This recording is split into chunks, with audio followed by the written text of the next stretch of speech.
Day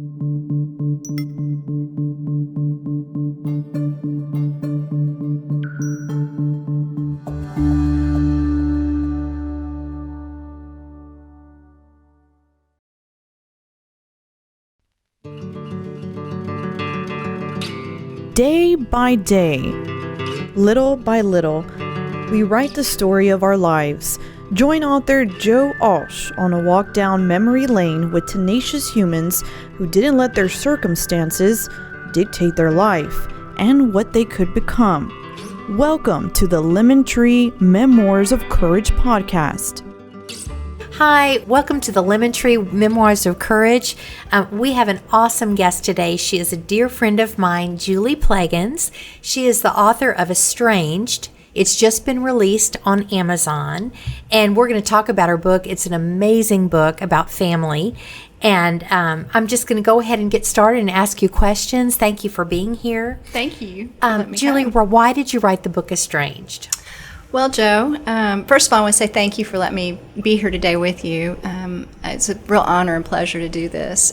But the reason I wrote the book Estranged is because I was estranged from my family for 7 years, and it was a very difficult time for me because of the fact that I grew up in a Christian family. And it was pretty embarrassing, actually, being estranged and a Christian. And on top of that, my husband was and is still a deacon at our church. And so it was this kind of little nasty secret I had. Christians aren't supposed to be estranged. Mm-hmm. And I could find no books that talked about it. And the ones that I did find were old. I found some blogs, I found some things, but nothing with a Christian perspective. Mm-hmm. And so I wanted to help other people who are going through family problems or estrangement and the shame of it being a Christian as well. Mm-hmm. So how long did it take you to write the book? It only took 9 months, so That's it was amazing. fast. My editor was laughing because she couldn't believe that she was like, wow, this just happened. I was like, yeah. Wow, and you're an incredible writer. I read the book a couple weeks ago. I read it again yesterday, just could not put it down. And even for those families who are not estranged, but there's conflict, I think your book can be very helpful for those, especially with a Christian perspective. Was it hard? I'll tell you, with The Lemon Tree, my book is about my relationship with my parents growing up. Mm-hmm. I had a very dysfunctional set of parents. I did not win the lottery when it came, as far as came to parents went, but I was able to write, and I felt free once they both passed away. Mm-hmm. And I know it's got to be hard with your parents still living. And so was it hard to write about family issues without causing even more problems? Well, yes, it was. When I first approached my parents with the idea, my dad was like, write whatever you want, it's fine.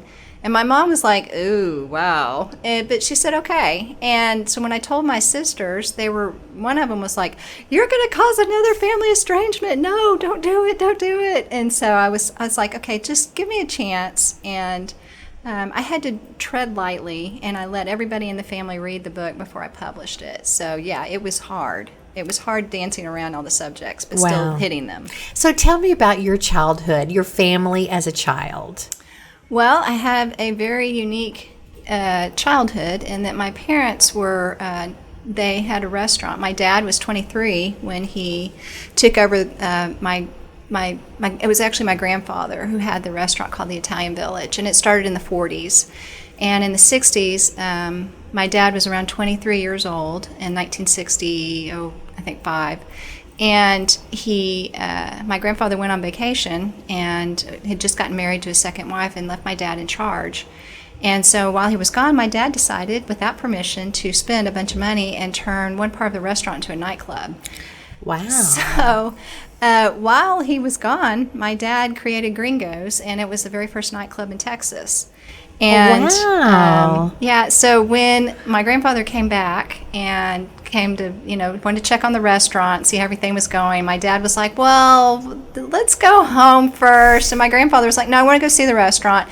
And they drove up, and there were people coming out the door.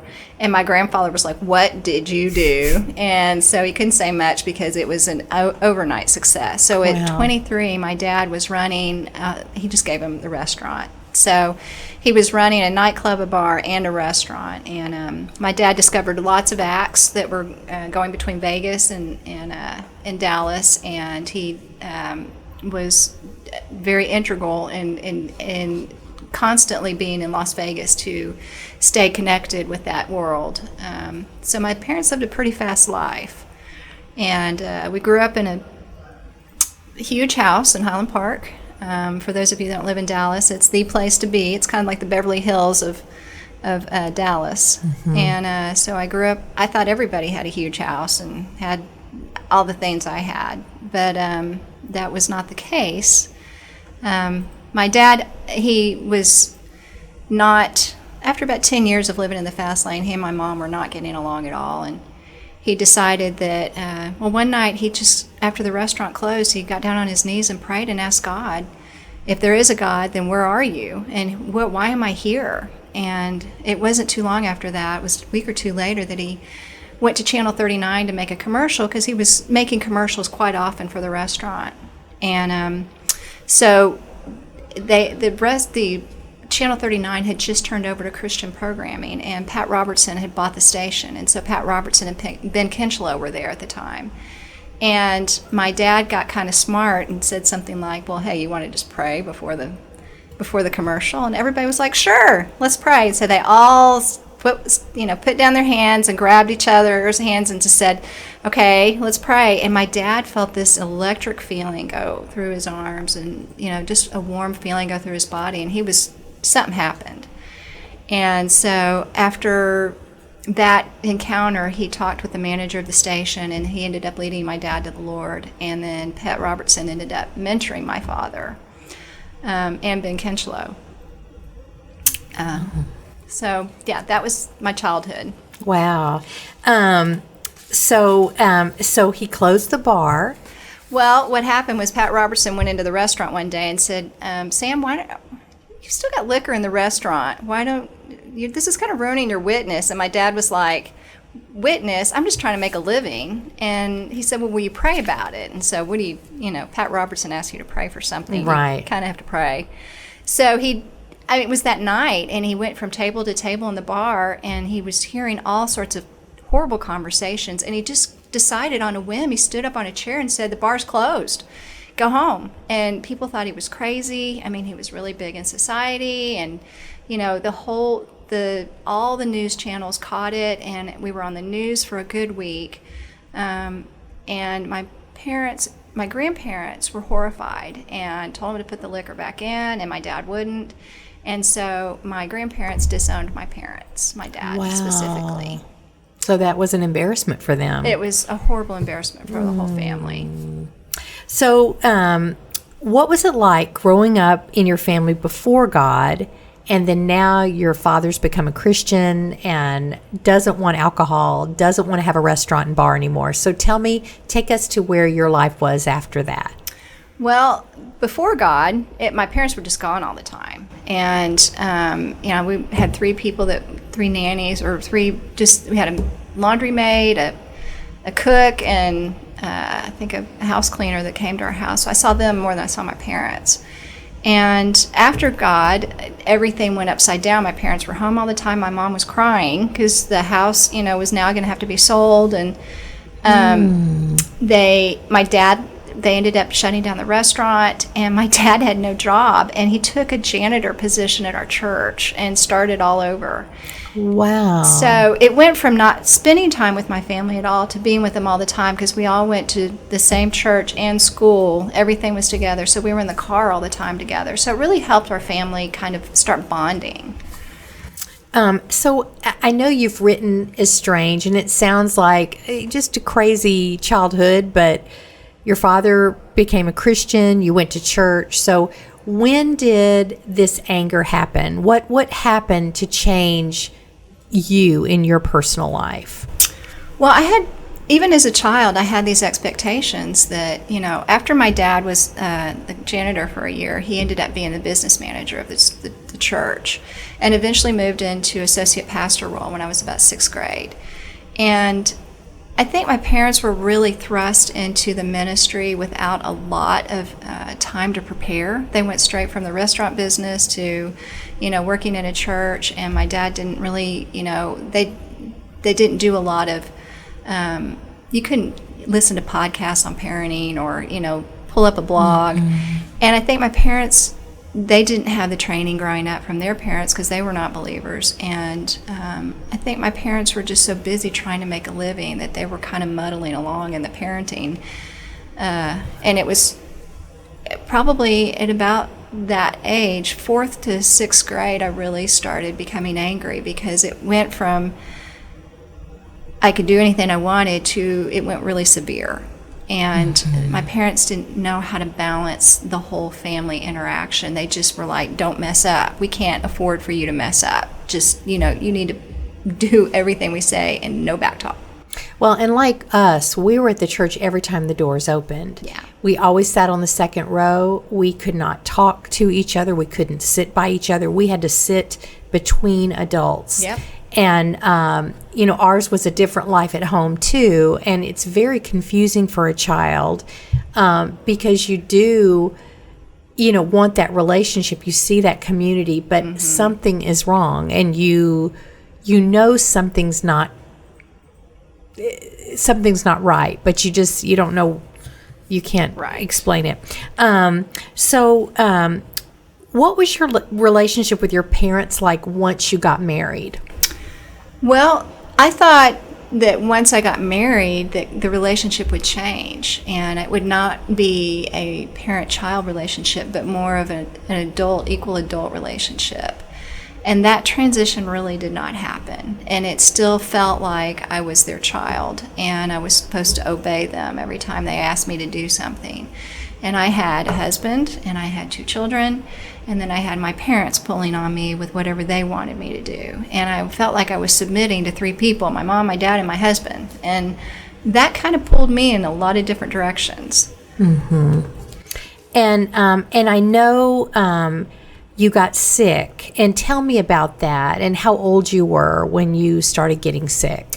I was 40. And I had been, juggling all the balls all these years, trying to maintain this image of our family being perfect. And, kind of then the mold had broken because my oldest sister had already left the family. And so, but I was trying to hold everything together because I did not want to further any more damage to our family, their name. Since my parents were very well known, they were, my dad was associate pastor at several mega churches in Dallas. And so I just felt this pressure to continue this whole life of, trying to be that perfect person. And one day it just all came crashing down. I was diagnosed with Crohn's disease at the age of 40. And I was able to keep I got on this diet, was trying to hold it all together, and by the time I was about 42, 43, somewhere around there, I just couldn't, I was so sick that I lost 30 pounds, and I couldn't keep any food in, and I thought I was going to die. That had to affect your marriage, your children, that's awful. And so did you realize at the time you needed maybe counseling too? Did you think about talking with a counselor? So what happened with that diagnosis of Crohn's disease? Well, actually, I had been in counseling in college. When I went to college, I started kind of realizing that my family was different. And I thought they were just different because of the crazy nightclub testimony. My dad was on the 700 Club. He was, he was just a very public figure. And I thought, well, that was just made our family different. But it wasn't until I went to college and I realized, no, we're different in some other areas too, because there was this whole perfection thing going on and sweeping, things under the rug. And, I realized that we were different, and I started going to counseling then. But then I would go in and out a little bit. After I got married, I stopped going to counseling, and then I ended up back in counseling after the estrangement. But that was the biggest help, actually. So when did you decide enough is enough? So is this when you came out of the hospital? When I came out of the hospital, well, I was actually laying in bed in the hospital, and they had just done a colonoscopy, and the doctor said, I'm going to take your colon out. I'm going to have to take your colon out. And the damage is so bad that you're going to end up with a bag the rest of your life. And you're not going to be able, because it's Crohn's, we can't, do a resection, and you're going to just live with this the rest of your life. And they just said, your colon looks like hamburger meat. And they the nurse walked in and the doctor walked out. Both of them kind of griped me out because I hadn't been taking my medicine and doing all the things I needed to be doing. Or actually, the medicine wasn't working. We'd tried different ones, and I just gave up. And so I was alone in bed thinking, I know exactly what's wrong. And it was then that the scales kind of fell off my eyes. I knew I was angry. I wasn't just a little angry. I was full of hatred. So there's just a lot of unresolved issues that had not been dealt with.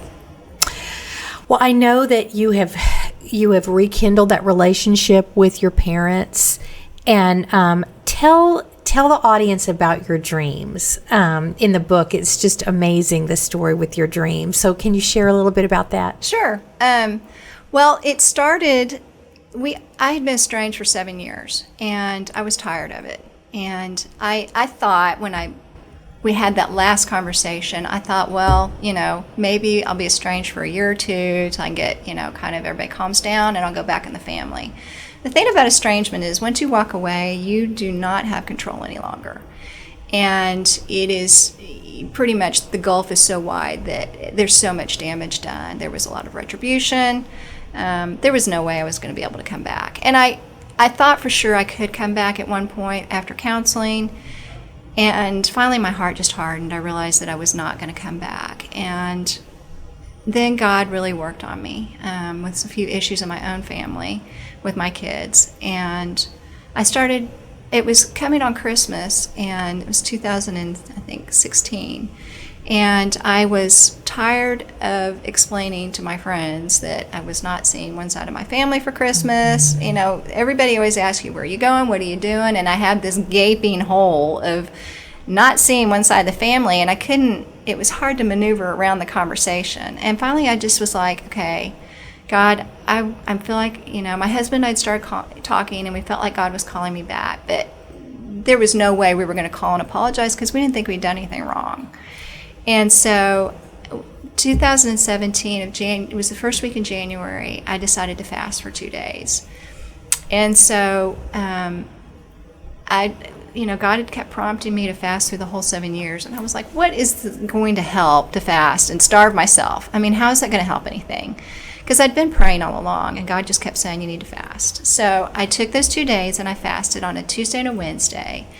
And I prayed for God to talk to my dad in a dream, because I knew that my husband and I weren't calling, and they weren't calling us, that there was no way for us to get back together.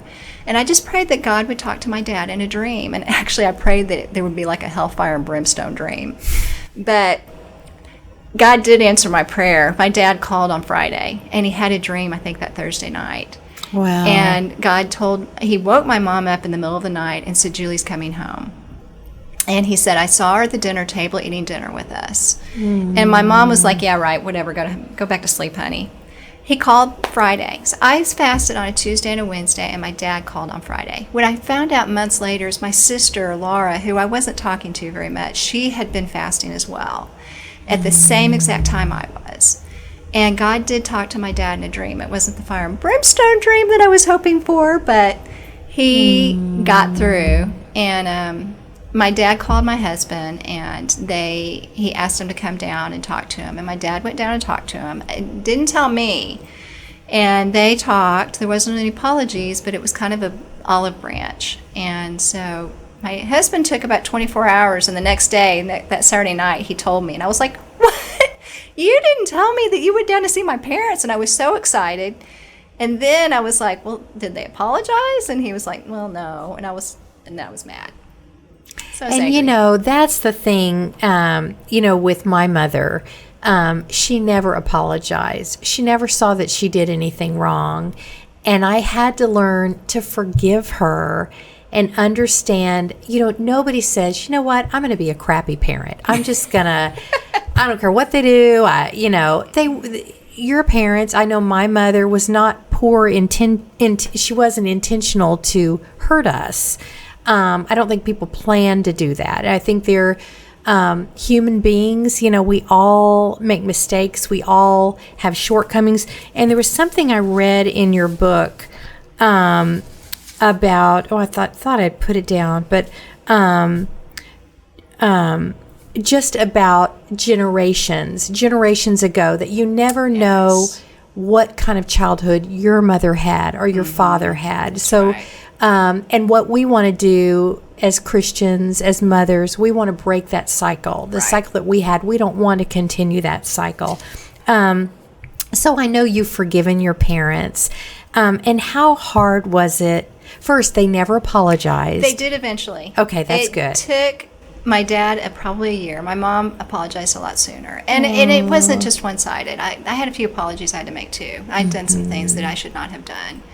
And, we both had to put a lot of things behind us and just decide to move on from there. So, but yes, I've totally just forgiven them. And that's so important. And I had a doctor once tell me, Joe, if you don't forgive, it will eat you up inside. And one other thing that I loved in your book is just talking about problems with families. And you kind of went over problems, addiction. I know there are problems with addiction, not just drug or alcohol, but there could be OCD or a work addiction or just an addiction with self-image. So there are a lot of addictions. My mother was a singer, and she was on stage all the time, so she wanted to be perfect and look perfect, and it did affect all of us. Mental illness. I know, mental illness in the home. When you think that's norm, and you find out later as an adult, you know what, that was not normal. Then abuse in the home. There's so many times with sexual abuse, physical abuse, even emotional abuse.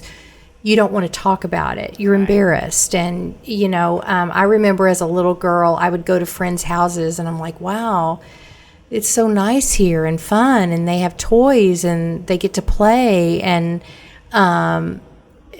you want to protect your family.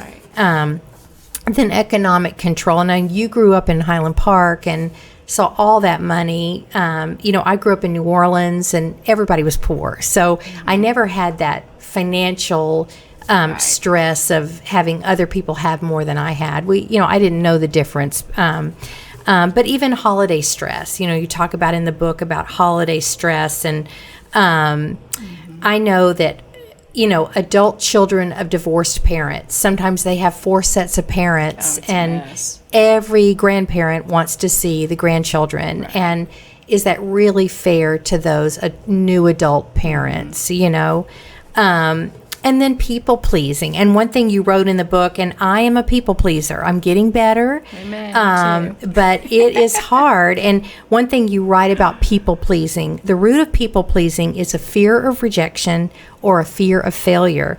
And to be the one who saved the day, you're people pleasing, but you're protecting yourself. Anyway, and I thought that was really great for people that are people pleasers. Just to realize that we're doing that in fear. It's not always the best interest for ourselves. So anyway, tell me, is there anything else you'd like to share, possibly about forgiveness? What is the main thing you want to get out of this book to your reader? Well, before we move on, I do want to point out one thing, is that I felt really bad because 2 out of the 3 daughters left my family, and it looked very bad on my dad. It looked like that he had done things that he never did. And so I do want to clear up the fact that there was no sexual abuse in my family. And I think that's one of the things that I really wanted to make sure that, because I felt like there was a shadow on my dad for that I wanted to make sure that his name was clear, because that did not happen in my family. So I do want to point that out before we... But moving on just to the question of if what else would I like to share. I guess I think that I'm in some Facebook groups and about dysfunctional, it's children that are estranged. I'm kind of lurking on the parent side, and then I'm also contributing some on the child side. And the thing that I see the most is just how bitter and how angry. And I know there was one Facebook group that I was just trying to relay my book over to, and they thought I was just trying to sell a book. Well, of course everybody wants to sell a book, but I was thinking that it would really help them because this group is just so bitter, and it was the parents. And the fact that my mom wrote the last chapter of the afterword of my book showed that my mom not only forgave me, but was able to contribute to my book, and I really am very grateful for her doing that. And I think that people like to nurse those hurts and just keep running them through their heads and just saying how bad it was and how, woe is me. Well, yeah, some of the stuff is bad, but there is forgiveness. And forgiveness doesn't always mean going back. And I have one family member that has chosen not to go back. And I completely love her and support her for her decision. It's hard to not have that, but I am her best friend, and I love her for whatever decision she makes. And some people don't want to go back, and that's okay, but what is mandatory that God asked us to do is to forgive. Mm-hmm. That is the only thing that we are required to do. So I guess if there's anything I want to relay is just how important it is to forgive. Well, and I had a counselor tell me once too, I would have these dreams about a little girl in a mason jar, and the lid was off, and the little girl was trying to get out, but she kept falling back into the jar. Wow. And the doctor said, but the lid is open. You're free. The lid is open. Oh, wow. And so a lot of times with that pain and anger and bitterness and resentment, we're the ones holding the whip. I worked in a psych hospital for several years as a nurse, and these patients I saw, we called them frequent flyers. It was a psych hospital, and they were always in depressed, and nothing against depression, right. But they were depressed and in and out of the hospital, and I found that they did not want to get better.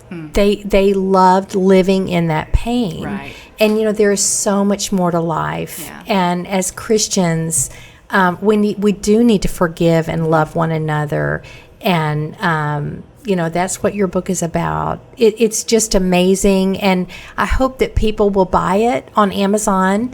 Like I said, I read it, I loved it, it helped me. There are a lot of Bible verses in there that are so helpful with healing, with that healing process. So thank you so much, Julie. Thank you and so much. Good luck with your book. You have a blog. I do. And tell me about your blog. My blog is called momremade.com, and it is, I write once a week, and I just talk about parenting, family, marriage, how to make good memories with your family, just ways to keep the lines open, and so that you are a contributor into your child's life as he or she grows up. And I think, too, parents, we're not perfect. No. And we do the best we can. There is no perfect parent. I am not perfect. And so that's the thing is, I think we just admit our shortcomings. Say, I'm sorry. Oh, yeah.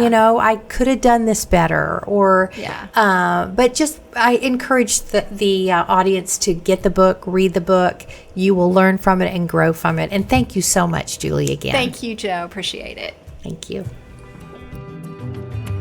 Thank you for joining us on the Lemon Tree Memoirs of Courage podcast, hosted by author Joe Alsh. You can find more information on Joe's beginnings and the Lemon Tree at thelemontreebook.com.